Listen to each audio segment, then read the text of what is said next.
Hi, I'm DFL Chairman Ken Martin, and this is the Chair's Corner. Joining me today is State Representative Steve Simon, our DFL-endorsed candidate for Secretary of State. Steve grew up in Hopkins and St. Louis Park and has represented those communities in the Minnesota House of Representatives since 2004. Currently, Steve chairs the House Elections Committee and the Data Practices Subcommittee. An attorney, Steve lives in Hopkins, and he and his wife Leah have 2 children. Thank you so much for joining me, Steve. Pleasure to be here. Really Thank you. Appreciate you being here. I know how busy you are on the campaign trail. That's okay. Yeah, well, we appreciate you taking the time to talk to folks.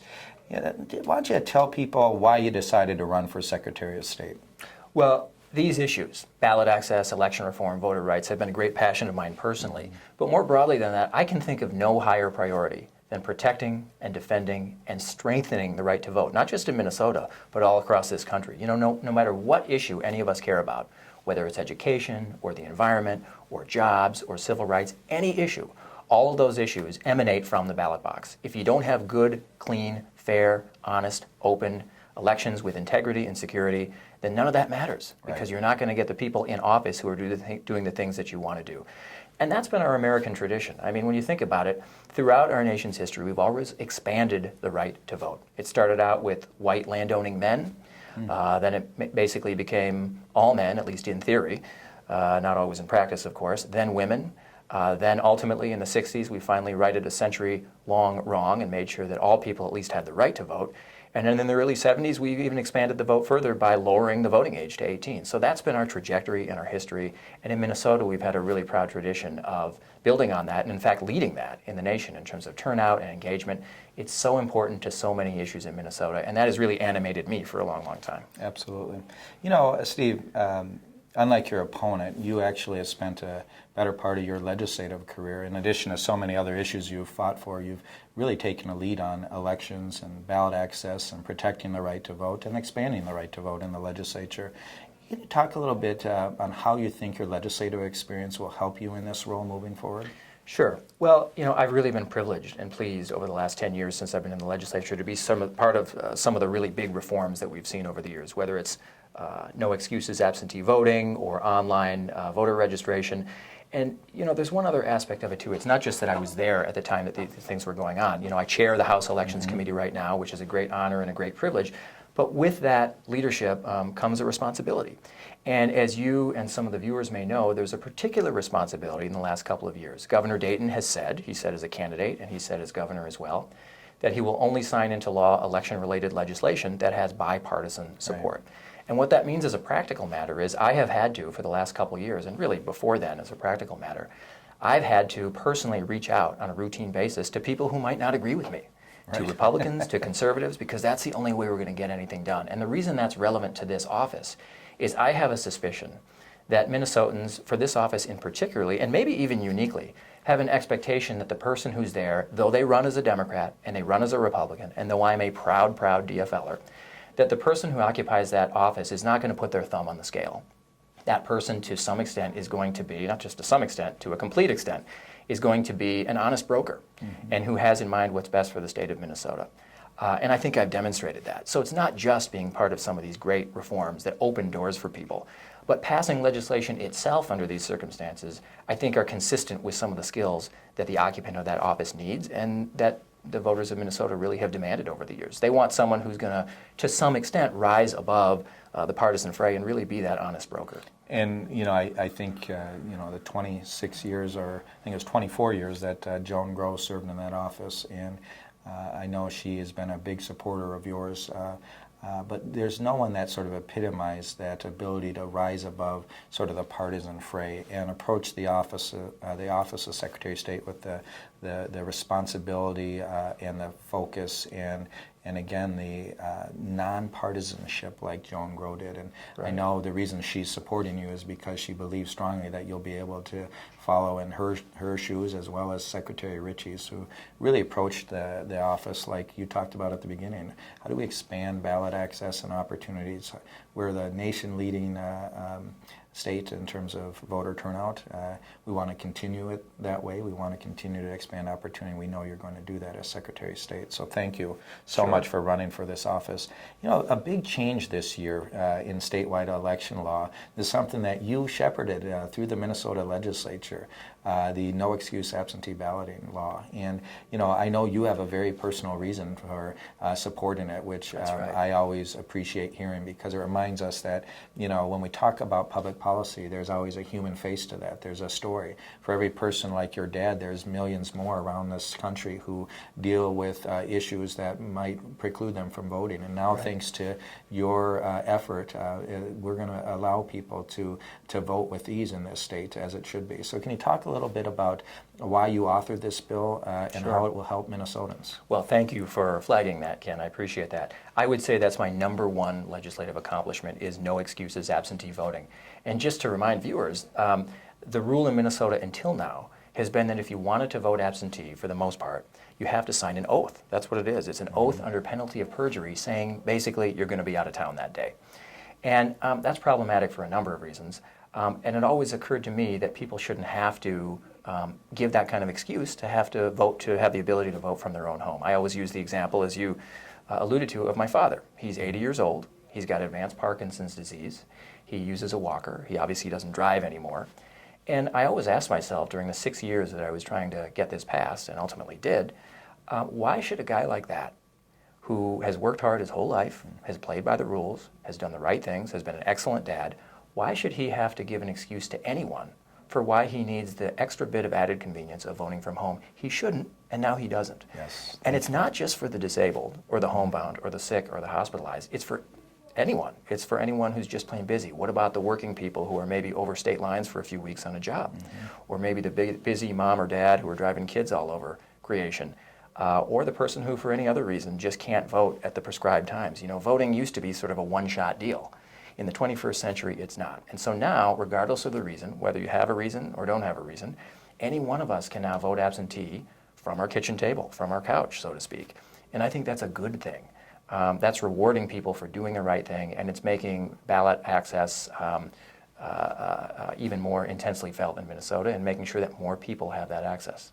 Well, again, I mean, this public policy always has a personal component here, but the ability now for us to make it easier for working men and women and parents and others who have challenges potentially voting is a significant step forward, and again follows in the tradition of Minnesota leading the way on election reform and election law, making sure that we continue to provide for ballot access and open up opportunities for people to participate in their democracy. And that's what this is about. It's not about just Democrats voting or Republicans or Greens. It's exactly about right. all people in the state having the same opportunity to participate. And so we thank you so much for your leadership on that issue. And you've already made a difference, and you don't even hold the office yet, but we know that with that sort of vision and leadership, when you take it to the Secretary of State's office, you're going to continue to advocate for people in that position. So thank you so much. Now, one thing most of your viewers may not know is that a significant portion of the Secretary of State's office is around business services and business filings. In fact, majority of, I think, the office staff are involved in that type of activity. Can you talk a little bit about the role that the Secretary of State's office plays as it relates to business filings here in the state? Right. Well, as you alluded to, front and center in most people's mind is, I think rightly, the election mission of that office. But lesser known is the business services mission. The Secretary of State is a place where a lot of corporations and other corporate entities file very important papers. But it's more than just a big filing cabinet. It can really be a dynamic kind of center of energy for job growth and for entrepreneurs in Minnesota. So I think there are some things that we could do to build on the great record of Mark Ritchie in this respect, and he has had a fantastic record, by the way, and make it even easier for people to start a business and to have their business thrive. For example, we should finish what Mark Ritchie started, which is the digitization of corporate records, going back theoretically to the beginning of statehood. Now, that's about more than just being able to have 24/7 access to something online. The data that you can get from those filings in the past and making them digital and available to people can actually help businesses. For example, veteran-owned businesses, women and minority-owned businesses, and make it easier to connect those businesses with real opportunities. Maybe it's a public works project like a stadium or a dam or a bridge or a road, or it could be other things. So that's one thing. Another thing is I'm intrigued by what other states have done and Minnesota has talked about doing, which is to create kind of what I call a digital welcome mat for businesses. After all, the Secretary of State's office in Minnesota and other states is often the first point of contact for any business, whether domestically in Minnesota or outside of Minnesota, with the state of Minnesota. So why not have something akin to a one-stop shop where, as other states have done, a business coming into Minnesota or already here can get other information beyond just regular filing information about business opportunities or inducements or tax information, or even get a tax ID number through that one-stop shop. I think that would be a tremendous leap forward. Other states have done it in award-winning fashion. There's no reason we can't do that as well. So those are just some of the things that we can do with business services. Oh, that's fantastic. You're going to be leaving the legislature at the end of this year, and hopefully, with all of your hard work and others going to the Secretary of State's office, what are you going to miss most about the legislature, and what are you looking most forward to if you're elected Secretary of State? I'm going to miss a lot about the legislature. I love the collaborative aspect of legislative work. After all, when you're in the legislature in Minnesota, you're one of 201 legislators. And although we all campaign as if we can act by ourselves, in reality we can't. You have to forge coalitions and alliances, and that part of legislating has always intrigued me. And I think some of the things I'm most proud of have come about because I've had to be selective and creative and savvy about creating those kinds of alliances. So I'm going to miss that part of it. I'll also miss the people, and I'll miss having a seat at that table on so many issues. I sort of sometimes compare the legislature with eating in a buffet. It's a long buffet line, Yeah. and if you're into healthcare, you can take a little of that. If you're into education, a little of that, and so on and so on. Yeah. Now in the Secretary of State's office, one thing I'm looking forward to is kind of the flip side of that. It's a little bit more narrow, a little bit more focused on a handful of really core important issues. But to me, what I'm looking forward to is concentrating in particular on the election issue and on ballot access for all Minnesotans. As I said at the beginning, there is nothing more fundamental than protecting, preserving, defending, and strengthening our right to vote, because so many other issues flow from that. No matter what our likes or dislikes are, no matter what our partisan affiliation is, I think we can all acknowledge that at the root of success in any issue that we care about is having free, fair, honest, open, secure elections. And that's what I aim to continue in Minnesota, building off the great tradition that we've had for so many years, whether it's Mark Ritchie or Joan Grow or others. That's been our Minnesota tradition. Right. It's about access, it's about openness, it's about swinging the doors open for eligible voters, not slamming them in people's faces. Absolutely. And thanks for all your leadership, Steve. We are very fortunate to have you running this year and running on our ticket for Secretary of State. You're uniquely qualified, to continue in the stead of Joan Grow and Mark Ritchie and others, and to continue to make Minnesota a leader in the nation on ballot access. And we really appreciate you being here today. We know how busy you are. Could you let the viewers know, if they want to get involved in your campaign, how they could contact you and get involved?